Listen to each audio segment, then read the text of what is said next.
தன்மை மட்டும் குறையாம எப்பவுமே பார்த்துப்பாங்க. அந்த மாதிரியான ஒரு திறமையான தைரியமான இயக்குனர் திருமதி கிருத்திகா உதயநிதி அவர்களை பேச அழைக்கிறேன்.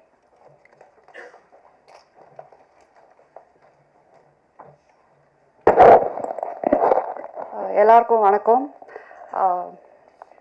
மீடியா பீப்புள் எப்போதுமே சப்போர்ட் பண்ணியிருக்கிறீங்க. நான் இப்போ வரைக்கும் எல்லா படமும் எடுத்தது இங்கே இருந்து எனக்கு உங்கள் ஃபீட்பேக் கொடுத்துருக்குறீங்க. ஸோ காதலிக்க நேரமில்லை பார்த்துட்டும் நீங்கள் என்ன சொல்வீங்கன்ட்டு நான் அவளோட காத்துட்ருக்குறேன். ஜெயம் ரவி கிட்ட நான் வந்து காதலிக்க நேரமில்லை அப்போ பேர் கூட டைட்டில் கூட இல்லை, இந்த கதை மட்டும் இருந்துச்சு. அவர்கிட்ட சொல்லும்போது இப்போ இருக்கிற ஆக்டர்ஸ் நீங்கள் பார்த்தீங்கன்னா படத்தில் எத்தனை கத்தி வரும், எத்தனை கன்ஸ் வரும், எத்தனை சண்டை வரும், ஃபஸ்ட்டு எடுத்தோடனே அவங்க அதுதான் அவங்க கேட்பாங்க. இந்த படத்தில் வந்து ரவி நம்ம ஒரு பட்டர் நைஃப் கூட யூஸ் பண்ண மாட்டோம் அப்படின்னு சொன்னேன். தைரியமாக அந்த படம் யூஸ்வலாக ஒரு ஆக்டர் வந்து கொஞ்சம் ஆக்ஷன் படமே பண்ணிகிட்ருக்கிறேன், நான் அந்த இமேஜ் நான் மெயின்டைன் பண்ணணும், இந்த இமேஜ்க்குள்ளே நான் திருப்பி வந்துட்டேன்னா அப்படின்ற ஒரு குழப்பம் இருக்கும். ரவிக்கு ரொம்ப கிளியராக ஃபஸ்ட்டு எடுத்தோடனே நான் பண்ணுறேன், அவ்வளோதான். அதுக்கப்புறம் நோ லுக்கிங் பேக், வேறு எதுவுமே கேள்வி கேட்கல. தைரியமாக என்னை நம்பி அவர் வந்து இந்த கதை பண்ணார். So thank you Ravi. அண்ட் நீங்கள் பாலச்சந்தர் சாரோட என்னை கம்பேர் பண்ணும்போது எனக்கு ஒரு வாட்டியும் I am getting goose bumps because I am so like overwhelm by that. I adore him. Nithya Menon வந்து நான் அவங்க சொன்ன மாதிரி அவங்ககிட்ட கதை சொல்லும்போது எனக்கு தெரியும் அவங்க ரொம்ப செலக்டிவாக கதை பண்ணுவாங்க. அண்ட் ஆல்ரெடி அவங்கள பற்றி என்ன நான் கேள்விப்பட்டிருக்கிறேன்னா அவங்க எல்லாத்துலேயும் ரொம்ப கரெக்டாக இருப்பாங்க, ஸ்ட்ரெயிட் ஃபார்வர்டாக இருப்பாங்க. சம்டைம்ஸ் சில இடத்துலலாம் கொஞ்சம் ஸ்ட்ரிக்டாக இருப்பீங்கன்னு கூட நான் கேள்விப்பட்டிருக்கிறேன். So when I met you நான் அந்த ஒரு இதில் தான் இருந்தேன். ஸோ ஃபஸ்ட் டைம் ஷூட்டிங் போகும்போது அவங்ககிட்ட நம்ம எப்படி பேசுறது, டக்குன்ட்டு ஏதாவது இதாகுமா, ஏதாவது அவங்க கொஞ்சம் ஸ்ட்ரிக்டாக இருப்பாங்களா, ஏன்னா எனக்கு வந்து வேறு I am like exact opposite from till today. Yeah exactly. But அதுதான் வெளியில் ஏன் அப்படி பேர் உங்களுக்கு ஸ்ட்ரிக்ட் ஆஃபீஸர்ன்ட்டு இருக்குன்னு தெரில. Till today I feel like that it's a friendship that is going to last foreverன்ற மாதிரி தான். ஸோ அந்த அளவுக்கு வந்து கம்ஃபர்ட், அந்த அளவுக்கு காதலிக்க நேரமில்லைக்கு ஒன் ஆஃப் த மெயின் பில்லர்ன்னு சொல்லலாம். சொன்ன மாதிரி ரவி சொன்ன மாதிரி அவங்களோட கேரக்டர் அந்த போல்டாக அதை ஏற்றுட்டு பண்ணுறது வந்து நிறைய பேர் அது பண்ண மாட்டாங்க. So thank you Nithya.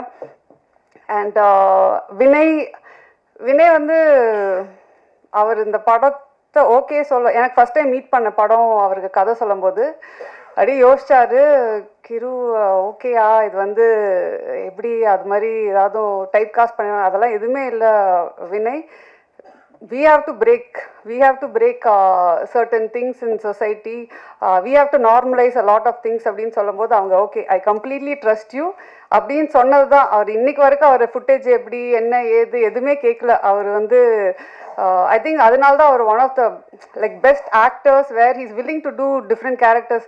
இன்ஃபேக்ட் நான் அதுக்கு முன்னாடி 2-3 பேர்கிட்ட கேட்கும்போது அவங்களும் ஒரு பயத்தில் இருக்கிறாங்க. ஐ திங்க் ஒரு ஆக்டராக பயப்படவே கூடாது. You should try.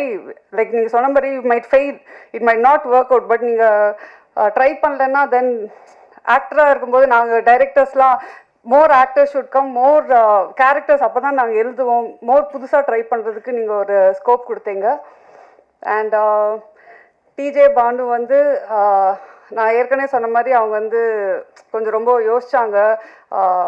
ஒரு சப்போர்ட்டிங் ஆக்டராக ஆனால் ரொம்ப இம்பார்ட்டண்ட்டான ரோலாக எனக்கு very close to my heart அந்த கேரக்டர். ஸோ ஃபஸ்ட்டு வந்து இல்லை ஐ எம் நாட் டூயிங், நான் வந்து மெயின் லீட்ஸ் கொஞ்சம் பண்ணுறேன், பட் இது வந்து ஒரு ஸ்மால் பட் இம்பார்ட்டன்ட் ரோலாக இருந்துச்சு. ஃபஸ்ட்டு பண்ணலன்ட்டாங்க.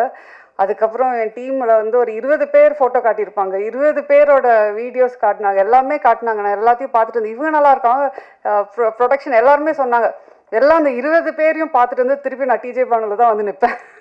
திருப்பி அவங்களுக்கு ஃபோன் பண்ணுவேன், கொஞ்சம் கன்சிடர் பண்ணுங்களேன், இல்லை பரவாயில்ல, திருப்பியும் ஒரு ரவுண்டு போகும். அது மாதிரி ஃபைனலாக வந்து சரி இவங்க நான் நடிக்கலைன்னா இவங்க என்னை விட மாட்டாங்கன்ற இதுலேயே அவங்க வந்து ஓகே சொன்னாங்க. So I am happy. நான் அவங்கக்கிட்ட சொன்னேன், ரமன் சார் வந்து அவங்களோட தீம்க்கு வந்து ஒரு சாங்கு அவ்வளோ பியூட்டிஃபுல்லாக அவனை போட்டு வச்சுருக்காங்க. So at least for that reason I think you should be really happy doing this film. And of course Yogi Babu வந்து காஸ்ட் பண்ணுறதே வந்து அப்பா படத்தில் யோகி பாபு இருந்தாருன்னா ஷூட்டிங் அவர் வந்துட்டு போனாவே கலகலன்ட்டு இருக்கும். நான் சொன்ன மாதிரி பாப்கார்ன் இல்லாமல் படம் பார்க்க முடியாத மாதிரி தான் தமிழ் படம். யோகி பாபு இல்லாமல் ஒரு தமிழ் படம் எடுக்க முடியாது. ஸோ யோகி பாபுவும் இருந்துட்டு நாங்கள் வந்து ஜாலி பண்ணுறதுக்கே அவர் வந்து காஸ்டிங் பண்ணிக்கலாம். And of course Lakshmi ma'am, Mano sir, John Kokken, with you வந்து ஒரு சீன் தான் வருவாங்க, ஆனால் அவங்க நச்சுன்ட்டு ஒன்று பண்ணிட்டு போயிருப்பாங்க. ஸோ எனக்கு வந்து ஐ திங்க் காதலிக்கு நேரமில்லையில் வந்து அது கதை எழுதுனது வந்து அப்படியே தூக்கி கொண்டு போய் அங்கே நிறுத்தது வந்து என்னோட காஸ்ட் தான். So thank you all very much. இந்த படம் வந்து நீங்கள் இப்போது ஒரு விஷுவல் பார்க்குறீங்க, ஒரு எடிட் பேட்டர்ன் பார்க்குறீங்க. இந்த படம் இந்த அளவுக்கு வந்து எனக்கு ரொம்ப திருப்தி கொடுத்துருக்குன்னா இவங்க 2 பேக் போன் தான் சொல்லுவேன். கேமிக் அவரோட விஷுவல் நீங்கள் படத்தில் பார்க்கும்போது I feel I have not seen a Tamil film like that கேமிக் till date, at least maybe in recent times. So எனக்கு அவ்வளோ நானே என்ஜாய் பண்ணி அந்த விஷுவல்ஸ் வந்து பார்த்துட்ருக்குறேன். அண்ட் கேமிக் பொறுத்த வரைக்கும் அவர் வந்து அகெயின் நோ ஈகோ. சம்டைம்ஸ் அந்த டைரக்டர் அண்ட் கேமராமேன் வந்து ஒன்றா ஜாயின் பண்ணதுக்கு ஒரு ஈகோ இல்லாமல் ஒரு கொலாபரேஷன் பியூட்டிஃபுல்லாக ஒர்க் அவுட் ஆகணும். அது எனக்கும் கேமிக்கும் நடந்துச்சு இந்த படத்தில். ஸோ அதனால தான் நீங்கள் சொல்ல மாதிரி இந்த படமே ஃப்ரம் பிகினிங் டு எண்ட் வந்து it was lovely shooting. Daily காலைல ஐயோ ஸ்கூலுக்கு போகணுமேன்றதுலாம் இல்லை, ஜாலியாக ஸ்கூலுக்கு போகலாம் லஞ்ச் கட்டிட்டுன்ற மாதிரி தான் நாங்கள் எல்லாம் மீட் பண்ணுவோம். அண்ட் கிஷோர் சொன்ன மாதிரி அதாவது அந்த எடிட் ரூமில் நாங்கள் 2 பேரும் நிறையா கற்றுக்கிட்டோன்னு நினைக்கிறேன். ஒரு ஃபில்ம் மேக்கிங்னாவே அங்கே நிறையா விஷயம் நாங்கள் கற்றுக்கிட்டு டிஸ்கஸ் பண்ணி ஒரு ஷார்ட்டும் ஒரு இதுவும் நிறையா நாங்கள் வந்து சேஞ்ச் பண்ணி but it was a learning experience for me and Kishore. அதுதான் சொல்லுவேன். ஸோ அஃப்கோர்ஸ் ப்ரொடக்ஷன் வந்து எல்லோரும் நினச்சிப்பாங்க இது ஏன் ப்ரொடக்ஷன் ஹவுஸ் அப்படின்றது. ஆனால் சத்தியமாக அப்படி இல்லை. ஒன்றுத்துக்கும் நான் அந்த கேள்விக்கு பதில் சொல்லணும். வந்து கேள்வி கேட்பாங்க, என்ன இந்த பட்ஜெட், என்ன இங்கே வேறு என்ன அப்படின்னு கேள்வி கேட்பாங்க. அதுக்கு நான் வந்து I hope I was like producers director. நீங்கள் வெளியில் அதை ஸ்ப்ரெட் பண்ணிங்கன்னா எனக்கு வேறு ப்ரொடக்ஷன் சான்சஸ் கிடைக்கும். So thank you. Of course Rahman sir பற்றி என்னால் வந்து எவ்வளோ மேடை போட்டாலும் பேசிகிட்டே இருப்பேன்னு நினைக்கிறேன். நான் அவர்கிட்டே வந்து பேசிகிட்டே இருப்பேன், சார் நீங்கள் எனக்கு அப்படின்ற மாதிரி அவர் வந்து சரிம்மா கண்ட்ரோல் யுவர் செல்ஃப்ன்ற மாதிரி தான் இருப்பார். ஒரு பாட்டும் போடும்போது நான் அப்படியே அங்கே வந்து அப்படியே கண்ட்ரோல் பண்ணிகிட்டு இருப்பேன் என்னோடய ஃபீலிங்ஸை. சூப்பராக பாட்டு ஒரு பாட்டுமே வந்து டைம் எடுத்து போட்டு try this out, if you don't like டெல்லுன்னு வேறு சொல்லுவார். எனக்கு வந்து எப்படி அவருக்கு பிடிக்கல, ஃபர்ஸ்ட் ஆஃப் ஆல் எப்படி ஒரு ரஹ்மான் சார் பாட்டு பிடிக்காமல் இருக்க முடியும், பிடிக்கலனாலும் எப்படி சொல்கிறதுன்ற போது ஒரு பாட்டில் எனக்கு சார் இது வந்து கொஞ்சம் அந்த மூடுக்கு செட் ஆகலை சார் அப்படின்னு சொன்னால் அப்படியா சரி ஓகே வேறு போட்டு கொடுத்துர்லான்னு தான். அவர் வந்து அதான் சொன்னேன், அவர் வந்து ஒரு லெஜெண்ட். ஆனால் அவருக்கே அது தெரியாது அவர் வந்து லெஜெண்டுன்றது தான். ஸோ அதுதான் அவரோட பியூட்டி, அவரோட நேச்சரு. எனக்கு வந்து I think all of us should strive to be like Rahman sir. அவ்வளோ ஒரு இதில் இருந்து கூட most humble person I've ever met.